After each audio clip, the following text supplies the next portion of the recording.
अस्सलाम वालेकुम स्टूडेंट्स। आज हम तालीमी नफ्सियात के दायरा अमल में मुअल्लम के बारे में पढ़ेंगे। जैसा कि हमने पहले मुतल्लम के बारे में इस टॉपिक में इसको डिस्कस किया है कि एक स्टूडेंट्स के बारे में तालीमी नफ्सियात हमें किस तरह मुकम्मल रहनुमाई फ़राहम करती है, सेम इसी तरह आज हम मुअल्लम के बारे में पढ़ेंगे। मुअल्लम तदरीसी अमल में एक अहम अंसर है, यानी हमारा तदरीस का अमल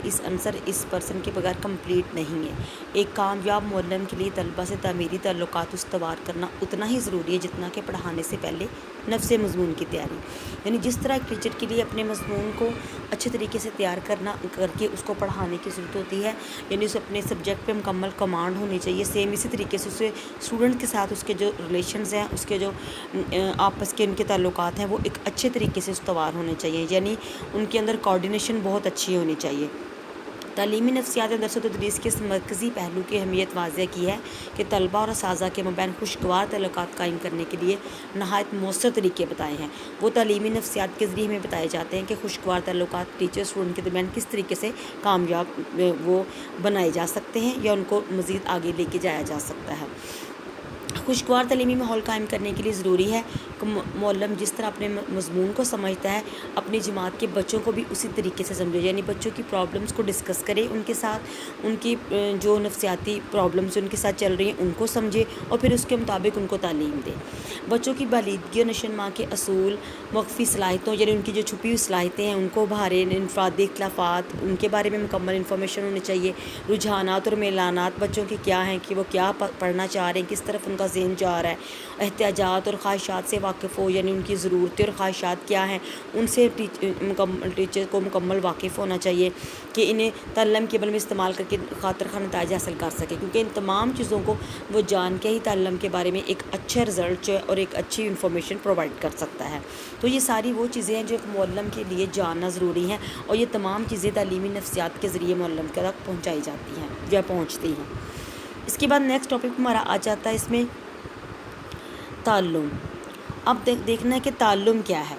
ताल्लुम दरअसल सीखने का अमल है, यानी जिसको हम अपने लर्निंग के नाम से ताबीर करते हैं कि ताल्लुम दरअसल एक सीखने का अमल या प्रोसेस कहलाता है। बच्चे अपने माहौल से इक्तसाब करते हैं यानी सीखते हैं, इसलिए ज़रूरी है कि घर और मदरसे का माहौल साजगार बनाया जाए। साजगार माहौल से मुराद ये है एक मुनासिब माहौल जिसमें कि जो कि खुशगवार माहौल कहलाता है, जिसमें हर तरह की एक्टिविटीज़ होनी चाहिए लेकिन एक अच्छे तरीके से, एक हेल्दी एक्टिविटीज़ और एक हमारा है जो है ना सेहतमंद और अच्छा साजगार माहौल घर का भी हो और मदरसे का भी। सीखने सिखाने के ज़रिए बच्चों में जो तब्दीली वाक़या होती है वो ताल्लुम कहलाती है, यानी जो हम बच्चों को सिखला रहे होते हैं, जो वो सीख रहे होते हैं, टीचर एक टीच कर रहा है, बच्चों की लर्निंग हो रही है, असल में बच्चे पढ़ रहे हैं तो वो अगर उन्होंने उससे कुछ सीख लिया है, कुछ हासिल किया है तो मीन्स उनकी लर्निंग हो रही है, उनके अंदर तब्दीली पैदा हो रही है। अदरवाइज़ वो ताल्लुम वक़ूफ़ पज़ीर नहीं होता, यानी उनके अंदर अगर तब्दीली पैदा नहीं हुई, अगर बच्चों ने कुछ नहीं सीखा तो मीन उनका ताल्लुम वक़ूफ़ पज़ीर नहीं हो रहा। बच्चे तालीम के ज़रिए अपने सकाफ़ती विरसे, रस्म व रवाज, अक़ायद व नज़रियात और इक़दार व रवायात से आगाह होते हैं। ये सारी चीज़ें बच्चों तक तालीम के ज़रिए पहुँचती हैं और ताल्लुम के ज़रिए अपने किरदार में तब्दीली लाते हैं।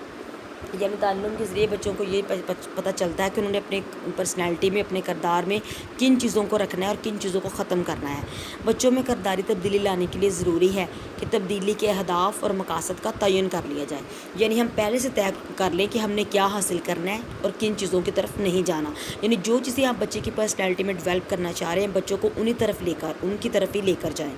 यही मकासद दरअसल तालीम के मकासद कहलाते हैं। और असल में जब ये चीज़ें हम तय कर लेते हैं कि बच्चों को क्या पढ़ाना है, कैसे पढ़ाना है, क्या चीज़ें नहीं पढ़ानी, उनका घर का माहौल कैसा हो, मदरसे का माहौल कैसा हो, और उस माहौल में उन्होंने अपने सकाफ़ती वरसे, रस्म व रवाज, अक़ायद, नज़रियात और अक़ायद जो भी हम उनको सिखाना चाह रहे हैं उस तरीके से जब हम तय कर लेते हैं तो दरअसल ये हमारी तालीम के मकासद बन जाते हैं। इसके बाद ज़्यादा ताल्लुम और आमोज़श का दायरा पूरी कायनात और सारी ज़िंदगी पर मुहित है, यानी बच्चे की कायनात घर और मदरसे तक महदूद है, इसलिए इसके माहौल को ताल्लुम के लिए साजगार बनाना ज़रूरी है। मुअल्लिम के लिए ज़रूरी है कि ताल्लुम की नौइयत, ताल्लुम की बुनियादी ख़ुसूसियात, तलबा में इल्म व हुनर सीखने के अमल को समझे, ताल्लुम पर कौन कौन से असरांदाज होते हैं उनको परखे देखे, यानी आमादगी یعنی بچہ پڑھنے کے لیے آمادہ بھی ہے، توجہ بھی ہے، اس کی دلچسپی لے رہا ہے یا نہیں، مشق بار بار اس کو پڑھ رہا ہے، سیکھ رہا ہے، تھکان اور بوریت بچہ اس میں بوریت محسوس کر رہا ہے، شگفتگی اس کو پسند کر رہا ہے، اس کو خوشی محسوس ہو رہی ہے، مداح اس میں اس کی تعریف کے عنصر بھی ہے، اور پھر مدرسے کا سازگار ماحول اور اساتذہ کی علمی سطح، رویہ اور طرز حیات طلبہ کی رفتار تعلیم کو کس طریقے سے متاثر کرتے ہیں۔ یہ ساری وہ چیزیں ہیں جو تعلیمی نفسیات کے دائرۂ عمل میں آ کے ہمیں تعلم کے بارے میں مکمل انفارمیشن پرووائڈ کرتی ہیں۔ تعلیمی نفسیات ہم ان سوالوں کے جوابات تلاش کرنے اور تعلم کو متاثر کرنے والے داخلی اور خارجی عناصر کو سمجھنے میں بہت کام دیتی ہے۔ یعنی ہم ان تمام چیزوں کا جواب تعلیمی نفسیات کے ذریعے ہی ملتا ہے کہ اگر یہ تمام چیزیں پوری ہو رہی ہیں، بچے کے اندر یہ تمام عناصر ان کا اثر ہو رہا ہے، یا بچے پہ کون کون سے عناصر کا اثر ہونا ضروری ہے، تو یہ ساری چیزیں تعلم کے زمرے میں آتی ہیں۔ اور دراصل تعلیمی نفسیات ہمیں متعلم، معلم اور تعلم کے بارے میں مکمل انفارمیشن انہی اصولوں کے تحت پرووائڈ کر رہی ہوتی ہے۔ اور یہ کہ بچے تعلم کو متاثر کرنے والے داخلی اور خارجی عناصر کو سمجھنے میں تعلیمی نفسیات بہت زیادہ کارگر ثابت ہوئی ہے کہ کون سے عناصر مدرسے کے اندر یا گھر کے اندر یا مدرسے کے باہر بچے کی پرسنالٹی کے اوپر افیکٹ کرتے ہیں۔ نیکسٹ اس میں ٹاپک آ جاتا ہے جائزہ۔ طلبہ کو تعلم کے ماپنے کا نظام بڑا قدیم ہے، یعنی طلبہ کو ماپنے سے مراد یہ ہے کہ ان کی ذہانت اور ان کی لرننگ یعنی ان کے تعلم کو ماپا جائے کہ بچوں نے کس حد تک کیا چیز حاصل کی ہے۔ تعلیمی نفسیات نے امتحان کے مروجہ طریقوں کا ناقدانہ تجزیہ کر کے اس میں ترمیم و اصلاح کی کئی صورتیں نکالی، یعنی بہت گہرائی سے اس کا تجزیہ کیا ہے اور اس میں ترمیم یعنی اس میں تھوڑا چینجنگ لے کر آئے ہیں اور معروضی امتحانوں اور جدید آزمائشوں کے ذریعے وضع کیے ہیں۔ ان طریقوں سے بچوں کی تحصیل علم یعنی ان کے علم سیکھنے کا عمل جو ہے، اکتساب، ہنر، ذہانت، رویوں وغیرہ کی جانچ پرکھ اور جائزہ سائنسی انداز میں لینا ممکن ہو گیا ہے۔ یعنی ان تمام چیزوں کے بارے میں مکمل انفارمیشن تعلیمی نفسیات کے ذریعے ہمیں ملتی ہے کہ ہم کس طریقے سے بچوں کی جانچ پرکھ یا ان کا جائزہ لے سکتے ہیں۔ تعلیمی نفسیات تعلم، ذہانت اور نشوونما کے نتیجے میں رونما ہوئی تبدیلیوں کے جائزے کے طریقے وضع کرتی ہے، جن کی روشنی میں بچوں کی شخصیت کا جائزہ لیا جا سکتا ہے۔ یعنی تعلم، ذہانت اور نشوونما کے نتیجے میں سب سے پہلے دیکھا جاتا ہے کہ بچوں کی لرننگ کیسی ہو رہی ہے، ان کا ذہانت کے وہ کون سے درجے پہ ہیں، اور پھر اس کے ذریعے کیا بچوں کے نشوونما میں کوئی تبدیلی بھی پیدا ہو رہی ہے، یعنی مختلف پہلوؤں میں کوئی تبدیلی آ رہی ہے۔ ان سب کی روشنی میں بچے کی شخصیت کا جائزہ لیا جاتا ہے۔ لہٰذا جائزہ کا عمل بھی تعلیمی نفسیات کے ذریعے بہت زیادہ مددگار ثابت ہوا ہے ہمیں بچوں کی نفسیات کو جاننے اور